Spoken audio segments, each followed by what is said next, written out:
Early on the morning of October 12, 2019, a notorious local Portland Antifa activist was killed outside of a Portland anti-fascist hangout bar named Cider Riot. You may have heard of this bar before in connection with the May Day 2019 protest turned violent street brawl between Antifa and members of the group Patriot Prayer. 5 members of Patriot Prayer were indicted with 1 count each of felony rioting 3.5 months after the incident, despite video evidence having been available right away, clearly showing that the Antifa side on May Day were the ones who initiated violence first. The indictment of Patriot Prayer's members just happened to immediately precede Patriot Prayer's planned attendance at the August 17th End Domestic Terrorism rally, which incidentally resulted in 0 violent brawls on the Patriot Prayer side, but numerous brawls on the Antifa side. Joey Gibson and other Patriot Prayer members are also facing a lawsuit for $1 million brought by the current owner of Cider Riot, Abraham Goldman Armstrong, blaming them for the damage caused by the fights that broke out. However, a state regulator called the Oregon Liquor Control Commission, who concluded that the owner of Cider Riot should face administrative charges for his behavior that day. The investigators allege Goldman Armstrong, who was at Cider Riot during the altercation, photographed patrons using illegal weapons. He was also aware of multiple people getting injured throughout the confrontation, which lasted more than a half hour. Goldman Armstrong stated that his patrons were only acting in self-defense, but clearly, according to the video evidence, he was present and watching as patrons displayed aggressive behavior, wrote State Inspector Jenny Welp. The Cider Riot owner never tried to remove these patrons from his pub, investigators allege, which state rules require.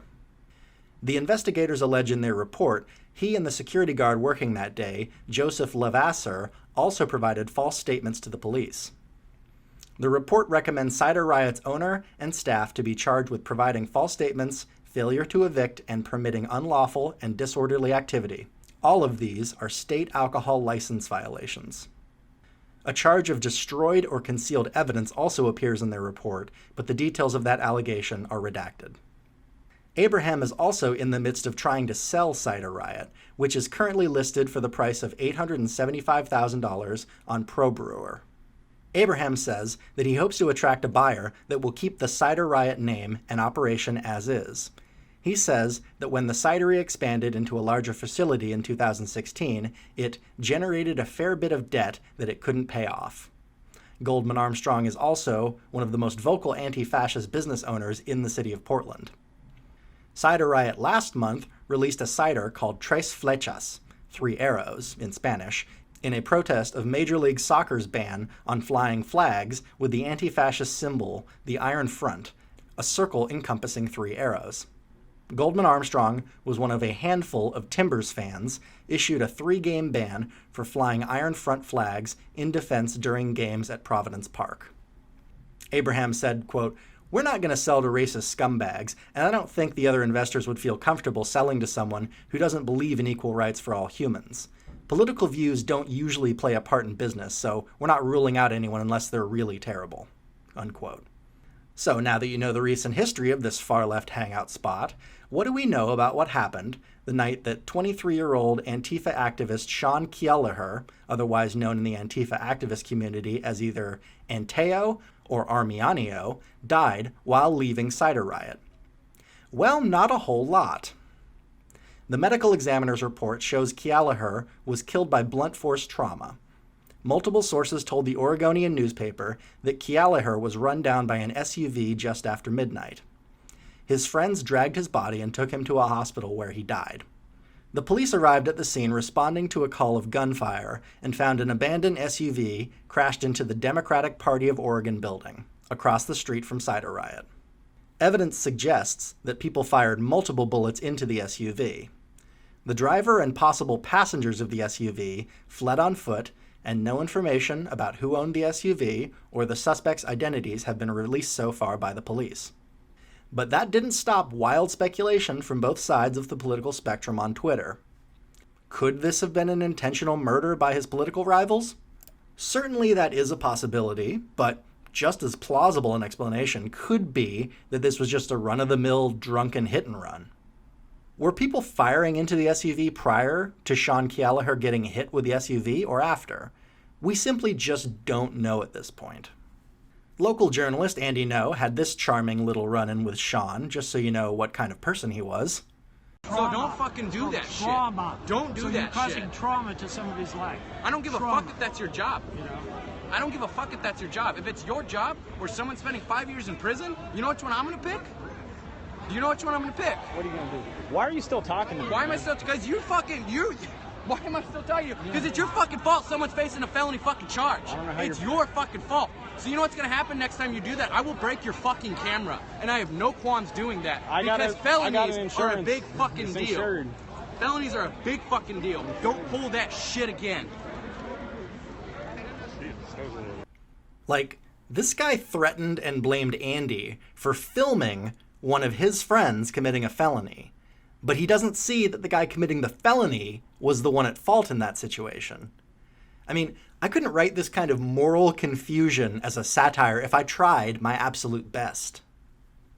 One thing certainly not helping the investigation into Sean's death is a vocal policy of Antifa groups to discourage anyone from providing any information to the police or media.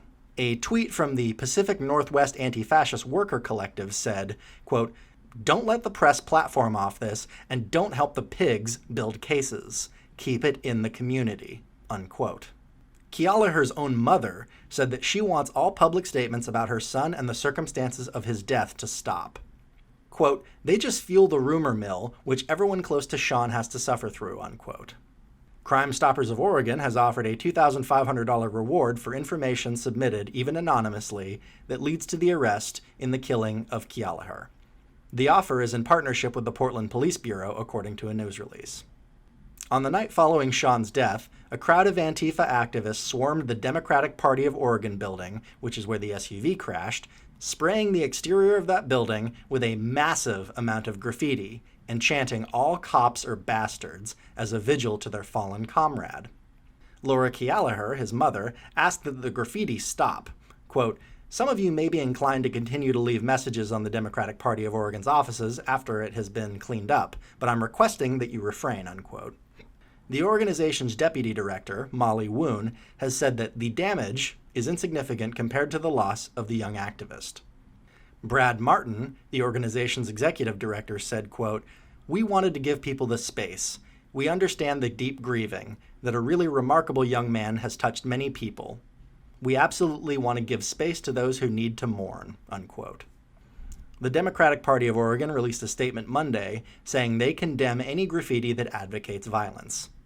The owner of the building next door to the Democratic Party of Oregon, Bloomsbury Fine Arts and Antiques, believes the display on his neighbor's building has driven his customers away. Quote, "What a tragedy the death of this young man was, and myself and my staff reach out to his friends and family. But the behavior subsequent to that really doesn't make it easy for businesses here. And we actually feel as though we're under siege. When anybody sees a building that has been defaced with expletives and political arguments, I think they might think twice about walking into that building." Who knows what evil lurks in the hearts of men? The shadow knows. Hi guys, Media Shadow here.